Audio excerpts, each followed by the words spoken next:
Good morning. कसे आहे सगळे? एकदा एक आजोबा आणि नातू. त्या आजोबा त्या नातवाकडनं रोज भगवद्गीतेतले श्लोक म्हणून घेत असतात. हा म्हणतो म्हणतो पण ते त्यांना म्हणत असतात की तू रोज म्हणायचं आहे. तो म्हणतो जब यादी नहीं रहता तो रोज बोल के फायदा ही क्या. ते म्हणतात नाही, रोज बोलना है अपने को. मग एकदा त्याला असंच पुन्हा तो म्हणतो की याद ही नाही राहत आहे. तर त्यांना ना घरात अशी एक बांबूची विणलेली टोपली दिसते.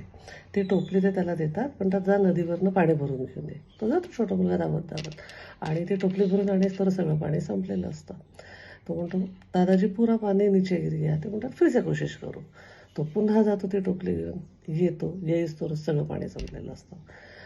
तो म्हणतो फिर से पुरा पाणी गिर गया. ते म्हणतात कोशिश करू. मग तो जातो तर तो फास्ट धावत येतो.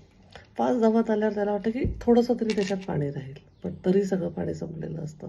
तो पुन्हा असा चेहरा करून उभा राहतो त्यांच्यावर. ते म्हणतात अभी लास्ट टाईम कोशिश करणार. तो जातो, पुन्हा फास्ट येतो, पण सगळं पाणी गळलेलं असतं. तर तो म्हणतो देखा दादाजी मैंने बोला था. ते म्हणतात हाँ लेकिन तुमने वो टोकरी देखी क्या, पहले कितनी काली गंदी थी अब कितनी साफ हो गई है पाणी ला ला के. तसंच रोज भगवद्गीता म्हटल्यामुळे चित्तशुद्धी होते. मग त्या मुलाला पडतं. कसं असतं, कन्सिस्टन्सी इज द की. आपण आयुष्यात काही पण करा, तुम्ही आस्तिक असा, नास्तिक असा, धार्मिक असा, नसा, काही पण असा, पण तुम्ही जे काय नित्यनेमाने करता, देव म्हणजे शेवटी तुमच्या हात आहे, अहम ब्रह्मास्मी म्हणतो आपण. तर तुम्ही जे काय रेग्युलर कन्सिस्टंटली कराल त्याचा फायदा तुम्हालाच होणार आहे. चित्तशुद्धीसाठी, मन शुद्धीसाठी, शरीर शुद्धीसाठी, फिटनेससाठी. तुम्ही जर का रोज व्यायाम केला त्याचा फायदा तुम्हाला शरीराला होणार आहे.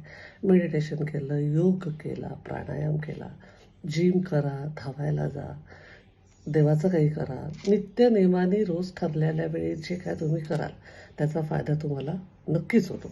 विश्वास ठेवा, आयुष्य खूप सुंदर आहे. आपल्याला असं वाटतं ना कधी कधी आयुष्यात की आपण याला इतकी मदत केली, असं झालं, लोक आपल्यासोबत असे वागले.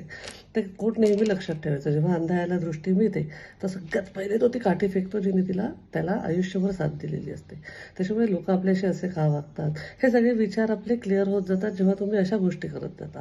पॉझिटिव्हिटी भरायची, निगेटिव्हिटी काढायची. Life is beautiful. Stay bless. I love you all.